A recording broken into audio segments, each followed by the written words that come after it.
ముందుగా అందరికీ గురు పౌర్ణమి శుభాకాంక్షలు. వెల్కమ్ టు సంకల్ప శక్తి. నేను మీ లలిత. ఆషాఢ మాసంలో పవిత్రమైన పర్వదినాల్లో ఒకటి గురు పౌర్ణమి. నమస్తే గురువు గారు. అఖండ ఐశ్వర్యమస్తమ. గురు పౌర్ణమి విశిష్టత ఏమిటి? గురు పౌర్ణమి రోజు ఏ విధంగా పూజ చేయాలి? గురుగ్రహ అనుగ్రహం పొందడానికి ఏవైనా ప్రత్యేక నియమాలు, పూజలు పాటించాలా? అంటే ఇప్పుడంతా కూడా కాంట్రవర్సీ క్వశ్చన్స్ లాంటి వెళుతూ దాన్ని పక్కదారి పట్టించే ప్రయత్నం చేస్తూ ఉంటారు అనమాట. అంటే గురుగ్రహం గురించి మాట్లాడుతూ ఏ గురువును పూజించినట్టుగా అడుగుతున్నాను మీరు. ఒకటి, మనకి గురు పౌర్ణమి అనగానే మనం ఏదో ఒకటి గురువును పూజించడం కాదు. వ్యాసాయ విష్ణు రూపాయ వ్యాస రూపాయ విష్ణువే. ఇక్కడ మీకు పరాశరుడి యొక్క పరశురాముడి యొక్క కుమారుడు వ్యాస మహర్షి, శక్తి మనవడు, అంటే శక్తి అనేటువంటి మహర్షికి మనవడు, వశిష్ఠుడి యొక్క మునిమనవడు, వశిష్ఠుల వారి మునుమనవడు, శక్తి గారి మనవడు, పరశురాముడి యొక్క కుమారుడు వ్యాస మహర్షి. సాక్షాత్తుగా ఒక పరబ్రహ్మ పరిపూర్ణ తత్వమే వ్యాస మహర్షి. వేదాలని సంకలనం చేసి కఠోరమైనటువంటి దీక్షతో వేదాలన్నీ కూడా మనకు చూపించి సనాతన ధర్మం అంటే ఏమిటి అనేది సామాన్యుడికి కూడా అర్థమయ్యేట్టుగా పురాణాల ద్వారా చెప్పినటువంటి వ్యక్తి వ్యాసుడు. అటువంటి వ్యాసుడిని మాత్రమే పూజించాలి మనం. అలాగే కృష్ణం వందే జగద్గురు. అలాగే వాగర్ధావివ సంపృక్తౌ వాగర్ధ ప్రతిపత్తయే జగత పితరౌ వందే పార్వతీ పరమేశ్వరు. ఈశ్వరుని ఆరాధన చేయాలి, శ్రీమన్నారాయణని పూజించాలి. ఏమంటే ఇన్ని పేర్లు చెప్పారండి మీరు అంటే, ఇక ఇన్ని పేర్లందరూ కూడా కనిపించేది ఒక్కడే, నారాయణుడు. ఆ నారాయణ యొక్క స్వరూపమే వ్యాస మహర్షి. అటువంటి వ్యాస మహర్షి ఆవిర్భవించినటువంటి తనకు తానుగా వ్యక్తమైనటువంటి రోజు ఈ యొక్క ఆషాఢ పౌర్ణమి. అటువంటి ఆషాఢ పౌర్ణమి మనం అందరినీ గురువుగా పూజించవచ్చు. మాతాపితృ సమందైవం, తల్లిదండ్రులని పూజించవచ్చును. ఇంకా తల్లికి మించిన గురువు ఎవరు లేరు. తల్లే ప్రథమ గురువు, ఆ తర్వాత తండ్రి రెండవ గురువు, మూడో గురువు మనకి జ్ఞానాన్ని చెప్పినవాడు. మనకి లౌకిక జ్ఞానం చెప్పే గురువుని తప్పకుండా గౌరవించాలి. ఇవాళ రేపు పిల్లలకి, బీటెక్ పిల్లలకి, ఇంకొక పిల్లలకి ఇప్పుడు చేసినటువంటి జంజీలు చేసినటువంటి అనవసరమైనటువంటి వివాదాల్లోకి వెళుతూ వాళ్ళ జీవితాన్ని వాళ్ళు నాశనం చేసుకుంటూ, చదివేది వీడు బీటెక్, వెళ్ళేది నీట్ ఎగ్జామ్ ఉన్నటువంటి స్ట్రైకులకు పాలు పంచుకోవడం. అంటే ఇది సహేతుకం లేనటువంటి విషయాలు వెళ్ళకూడదు. ఎవరికి దేనివల్ల ఇబ్బంది వచ్చి వాళ్ళు వెళ్ళి దాని గురించి నిరసన తెలిపవచ్చు, దానికి ఎటువంటి ఇబ్బంది పడట్లా. కానీ ఏదో అవమోకాలకి తాత గుండుకి ముడిపెట్టేటువంటి వ్యక్తిత్వం నిరసనలు ఈ జంజీలకి కరెక్ట్ కాదు. అటువంటి జంజీలకి చెప్పాల్సిన విషయం ఏంటంటే, ఇది ఎవరిని పూజించాలి.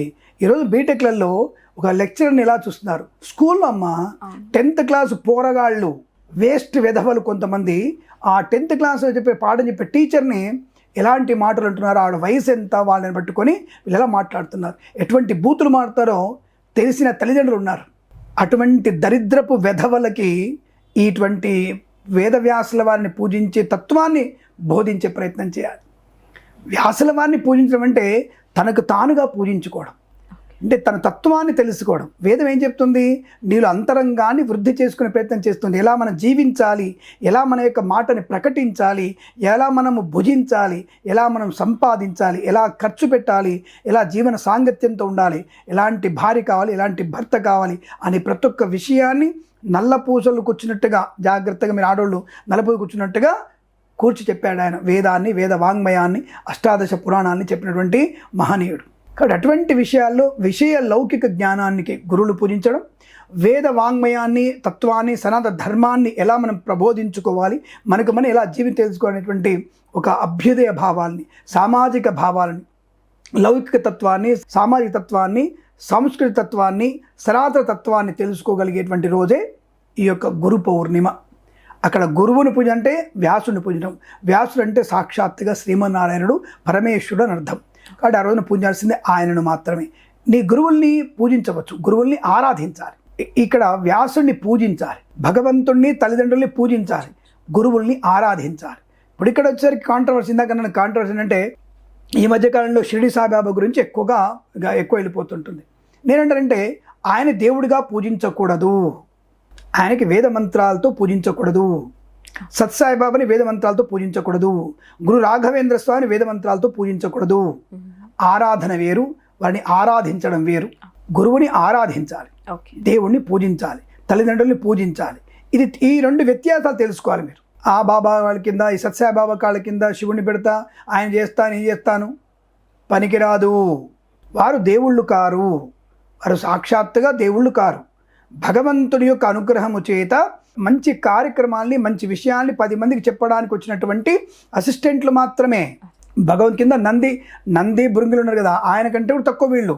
నంది భృంగులు మనం చూడలేము, వీళ్ళు మనం చూస్తున్నాం. అంటే వీరు మానవులతో దగ్గరగా ఉన్నట్టు ఏమిటి, మంచి విషయాన్ని చెప్పడానికి వచ్చినటువంటి మహనీయులుగా చెప్పుకోవచ్చు. వాళ్ళు భగవంతులు కారు కాబట్టి వాళ్ళు భగవంతుడు పూజించేటువంటి అర్హత వారికి లేదు, ఆరాధించే అర్హత వాళ్ళకు ఉంది. గురువుని ఆరాధించండి. ఇప్పుడు నీకు ఫిజిక్స్ చెప్పిన లెక్చరర్ని, మ్యాథ్స్ లెక్చరర్ని, సత్యసాయిబాబాని, షిరిడి సాయిబాబాని, గురు రాఘవేంద్ర స్వామిని, ఇంకొక మేల్కోటే గురుగారిని, ఇంకా వేరే ఎవరైనా సరే అలా పూజించడం నాకు ఇబ్బంది లేదు. అంతే తప్ప లేని అనవసరంగా ఇక్కడ అసలుని వదిలిపెట్టేసి పక్కోడిని కనుక మనం జిరాక్స్ కాపీని కనుక అసలు రోజుల్లో స్టాంప్ వేసి సంతకం పెట్టుకుంటే ఎంత వాల్యూ ఉంటుంది. కాబట్టి మనం వాళ్ళ పూజించాల్సింది సాక్షాత్తుగా వ్యాస మహర్షిని మాత్రమే, వ్యాసుని మాత్రమే పూజించాలి. అలాగే శ్రీమన్నారాయణ పూజించాలి, మిగతా వాళ్ళని ఆరాధించండి, వద్దని చెప్పట్లేదు. తప్ప ఈయన వదిలిపెట్టి అసలు విశ్వశాస్త్రం పాలన చేయకుండా, భగవద్గీత 4 శ్లోకాలు చెప్పుకోకుండా పోయి పొలం అంటే ఏదో హారతలు ఇచ్చేసి దండం పెట్టేసి లవ్ లెటర్ ఇచ్చేసి ఆయనకి నా లవర్ బాగుండాలి, నేను బాగుండాలి, మా ఇద్దరు చాక్లెట్ ఇస్తాను, నీకు బ్రెడ్ ముక్క పెడతాను, నా లవర్ని బాగా చూడని చెప్పేసి ఆయన దగ్గరికి వెళ్ళి ఇట్లా ఇట్లా అని చెప్పేసి పూజ చేసుకోవడం నాకు అర్థం కాలేదు.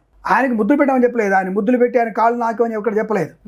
భగవంతుడిని నిశ్శబ్దంగా ఏకాత్మ భావంతో నీలో భగవంతుని నింపుకొని శ్రీకృష్ణుడిని పూజించే ప్రయత్నం చేయాలి, నారాయణను పూజించాలి, ఈశ్వరుని పూజించాలి. తప్ప ఇతరులను పూజించడం కాదు, ఇతరులను ఆరాధించండి. కాబట్టి ఎవరిని ముఖ్యంగా పూజించాలి, శ్రీ మహావిష్ణువుని అలాగే వ్యాస మహర్షిని మాత్రమే పూజించాలనే విషయాన్ని గమనించుకోవడం చాలా మంచిది. అంటే ఈశ్వరుడికి కేశవుడికి భేదం ఏం లేదు. వ్యాసాయ విష్ణురూపాయ వ్యాసరూపాయ విష్ణువే అని చెప్తూ శివాయ విష్ణురూపాయ శివరూపాయ విష్ణువే. వ్యాసుడే ఈశ్వరుడు, ఈశ్వరుడే వ్యాసుడు, కృష్ణుడే వ్యాసుడు, వ్యాసుడే కృష్ణుడు. కాబట్టి వ్యాసుని పూజించండి, కృష్ణుని పూజించండి, శ్రీమన్నారాయణ పూజించండి. ఈ మహాపౌర్ణమి రోజున వారిని పూజిస్తే మీకు అష్టైశ్వర్య ప్రాప్తి కలుగుతుంది, విద్యలో అభివృద్ధి ఉంటుంది, జ్ఞానంలో మంచి జ్ఞాన సమాపార్జన ఉంటుంది, వ్యాపారంలో కలిసి వచ్చే అవకాశం ఉంటుంది, లౌకికమైన తత్వం నుంచి మీరు అనుకూలవంతమైన శుభయోగాన్ని పొందుకుంటారు, ఆరోగ్యం బాగుపడుతుంది, మానసికమైనటువంటి సంఘర్షణ నుంచి బయటపడతారు, చైతన్య శక్తి బాగా ఉంటుంది, అద్భుతమైనటువంటి అనుభూతిని పొందుకునే అవకాశం ఉంటుంది, ఆధ్యాత్మిక అనుభూతిని పొందుకునే అవకాశం ఉంటుంది. మీరు ఏది కావాలనుకుంటున్నారో దాన్ని పొందడానికి అవకాశం ఉంటుంది వ్యాసుల వారిని పూజిస్తే. అటువంటి పరమ పవిత్రమైనటువంటి వ్యాస భగవాను మనం పూజన వల్ల మనకి అన్ని రకాల ప్రయోజనాలు మాత్రమే ఉంటాయనే విషయాన్ని గమనిస్తూ మిగతా వాళ్ళని ఆరాధన చేస్తూ వ్యాసుడిని పంచామృతంతో కానీ నామాలతో కానీ పురుసూక్తంతో కానీ శ్రీసూక్తంతో కానీ తప్పకుండా పూజించవచ్చును. మిగతా గురువులని మంత్రాలతో ఆరాధిస్తే నీకు నెగిటివ్ ఫలితాలు వస్తాయి, ఆ విషయాన్ని గమనించండి. గురువుగారు, సందర్భం వచ్చింది కాబట్టి దత్తాత్రేయుడిని మనం ఏ విధంగా పూజించవచ్చు అంటారు ఈ రోజు? అంటే ఈ రోజు అంటే చెప్తే కదా, బ్రహ్మ విష్ణు మహేశ్వరుని పూజించడమే. దత్తాత్రేయ స్వరూపంలో ఆయన పూజించవచ్చు. అంటే గురువుగా దత్తాత్రేయుని పూజ తప్పేం లేదు. అదే అంట నేను, బ్రహ్మ విష్ణు మహేశ్వరూపమే కదా ఆయన, బ్రహ్మ విష్ణు మహేశ్వరూపం కాబట్టి, దత్తరూపం కాబట్టి దత్తుడిని హాయిగా మీరు పంచామృత అభిషేకం చేస్తూ, రుద్రనమక చమక మంత్రాలతో అభిషేకం చేస్తూ, అర్చన చేస్తూ, అదే అంటాను ఈరోజు పూజించాల్సింది వారినే. బ్రహ్మ విష్ణు మహేశ్వరుని పూజించు, వారి అంశంలో ఉన్నటువంటి వారి ఉనికిని మనకి చాటించిన వారు సాక్షాత్తుగా పరాశరు యొక్క కుమారుడు కాబట్టి, ఆ పరశురాముడు కుమారుడైనటువంటి ఈయనని మనం పూజిస్తే ముగ్గురిని పూజించినట్టే.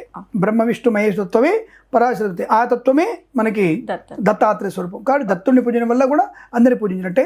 ప్రత్యేకంగా ఈరోజు పూజించాల్సింది వ్యాస మహర్షినే అన్న విషయాన్ని గమనిస్తూ ప్రతి ఇంట్లో ఈరోజు వ్యాస మహర్షి శ్లోకాన్ని చదువుకోవడం, ఆయన రాసినటువంటి విష్ణు సహస్రనామాన్ని చదువుకోవడం వల్ల మనకి శుభ ప్రయోజనాలు పొందుకునే అవకాశం ఉంటుంది. దత్తుడిని కూడా దత్తుడు ముగ్గురు త్రికాలమైనటువంటి త్రికాల స్వరూపమైనటువంటి బ్రహ్మ విష్ణు మహేశ్వర రూపమే కాబట్టి మరొక రూపం కాబట్టి అత్రి అనసూయల యొక్క కుమారుడైనటువంటి దత్తుడిని పూజించడం కూడా విశేషంగా చెప్పబడుతోంది. ఓకే గురుగారు, శుభమస్తు. సర్వే జనా సుఖినో భవంతు. అఖండ ఐశ్వర్యమస్తు.